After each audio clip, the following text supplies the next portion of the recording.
اللہ کا یہ فرمان ہم نے بلا شبہ اے محمد صلی اللہ علیہ وسلم آپ کی طرف وحی کا نزول اسی طرح کیا ہے جس طرح حضرت نوح علیہ السلام اور ان کے بعد آنے والے تمام نبیوں کی طرف کیا تھا۔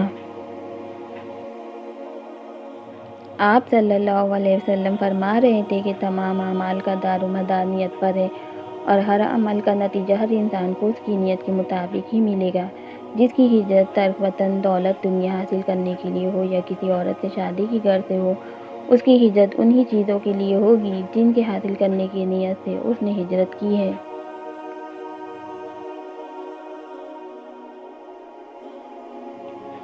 ایک شخص حارث بن حشامی نامی نے حضرت محمد صلی اللہ علیہ وسلم سے سوال کیا تھا کہ حضور آپ پر وحی کیسے نازل ہوتی ہے؟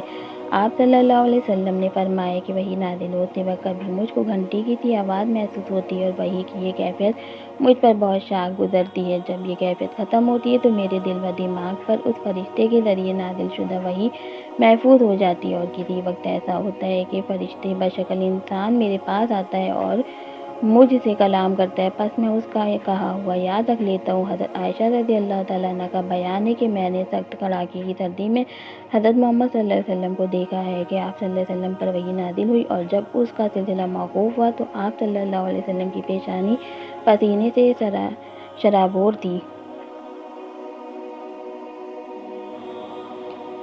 آپ صلی اللہ علیہ وسلم پر وحی کا ابتدائی دور اچھے سچے پاکیزہ خوابوں سے شروع ہوا۔ آپ خواب میں جو کچھ دیکھتے وہ صبح کی روشنی کی طرح صحیح اور سچا ثابت ہوتا۔ پھر من جانے قدرت آپ تنہائی پسند ہو گئے اور آپ صلی اللہ علیہ وسلم نے غار حرا میں خلوت نشینی اختیار فرمائی اور کئی دن اور رات وہاں مسلسل عبادت اور یاد الہی و ذکر و فکر میں مشغول رہتے، جب تک گھر آنے کو دل نہ چاہتا تو شاہ ہمراہ لیے ہوئے وہاں رہتے، تو شاہ ختم ہونے پر ہی اہلیہ محترمہ حضرت خدیجہ رضی اللہ تعالیٰ عنہا کے پاس تشریف لاتے اور کچھ تو شاہ ہمراہ لے کر پھر وہاں جا کر خلوت گزر ہو جاتے۔ یہی طریقہ جاری رہا یہاں تک کہ آپ پر حق منکشف ہو گیا اور آپ غار حرا ہی میں قیام پذیر تھے کہ اچانک حضرت جبریل علیہ السلام آپ کے پاس حاضر ہوئے اور کہنے لگے کہ اے محمد پڑھو۔ آپ فرماتے ہیں کہ میں نے کہا کہ میں پڑھنا نہیں جانتا۔ آپ صلی اللہ علیہ وسلم فرماتے ہیں کہ فرشتے نے مجھے پکڑ کر اتنے زور سے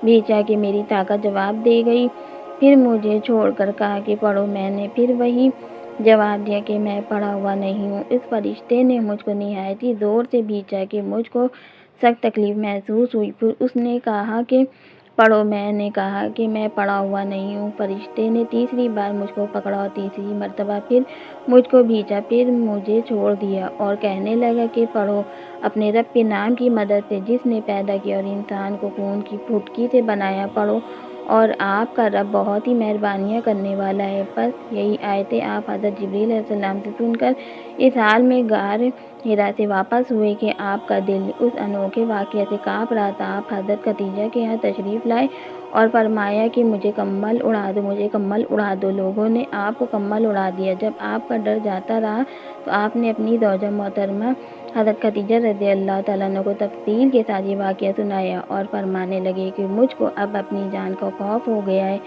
آپ کی اہلیہ محترمہ حضرت خدیجہ رضی اللہ تعالیٰ عنہ نے آپ کی ڈھارس بندھائی اور کہا کہ آپ کا خیال صحیح نہیں ہے، خدا کی قسم آپ کو اللہ کبھی رسوا نہیں کرے گا۔ آپ تو 1,00,000 فاضلہ کے مالک ہیں، آپ تو کنبہ پرور ہیں، بے کسوں کا بوجھ اپنے سر پر رکھ لیتے ہیں، مفلسوں کے لیے آپ کماتے ہیں، مہمان نوازی میں آپ بے مثال ہیں اور مشکل وقت میں آپ امر حق کا ساتھ دیتے ہیں۔ ایسے اوصاف حسنہ والا انسان یوں بے وقت ذلت و خواری کی موت نہیں پا سکتا۔ پھر مزید تسلی کے لیے حضرت خدیجہ رضی اللہ تعالیٰ عنہ آپ صلی اللہ علیہ وسلم کو ورقہ بن نوفل کے پاس لے گئیں جو ان کے چچا زاد بھائی تھے اور زمانہ جاہلیت میں نصرانی مذہب اختیار کر چکے تھے اور عبرانی زبان کے کاتب تھے، چنانچہ انجیل کو بھی حسب منشائے خداوندی عبرانی زبان میں لکھا کرتے تھے۔ انجیل سریانی زبان میں نازل ہوئی تھی، پھر اس کا ترجمہ عبرانی زبان میں ہوا۔ ورقہ اسی کو لکھتے تھے۔ وہ بہت بوڑھے ہو گئے تھے، یہاں تک کہ ان کی بینائی بھی رخصت ہو چکی تھی۔ حضرت خدیجہ رضی اللہ تعالیٰ عنہ نے ان کے سامنے آپ کے حالات بیان کیے اور کہا کہ اے چچا زاد بھائی، اپنے بھتیجے محمد صلی اللہ علیہ وسلم کی زبانی ذرا ان کی کیفیت سن لیجیے۔ وہ بولے کہ بھتیجے، آپ نے جو کچھ دیکھا ہے اس کی تفصیل سناؤ۔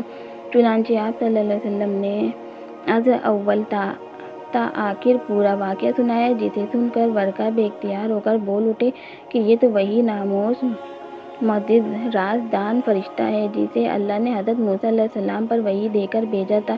کاش میں آپ کے اس عہد نبوت کے شروع ہونے پر جوان عمر ہوتا، کاش میں اس وقت تک زندہ رہتا جب کہ آپ کی قوم آپ کو اس شہر سے نکال دے گی۔ رسول کریم صلی اللہ علیہ وسلم نے یہ سن کر تعجب سے پوچھا کہ کیا وہ لوگ مجھ کو نکال دیں گے، حالانکہ میں تو ان میں صادق و امین و مقبول ہوں؟ ورقہ بولا، ہاں یہ سب کچھ سچ ہے، مگر جو شخص بھی آپ کی طرح مرحق لے کر آیا، لوگ اس کے دشمن ہی ہو گئے ہیں۔ اگر مجھے آپ کی نبوت کا وہ زمانہ مل جائے تو میں آپ کی پوری مدد کروں گا۔ مگر ورقہ کچھ دنوں کے بعد انتقال کر گئے، پھر کچھ عرصہ تک وحی کی آمد موقوف رہی۔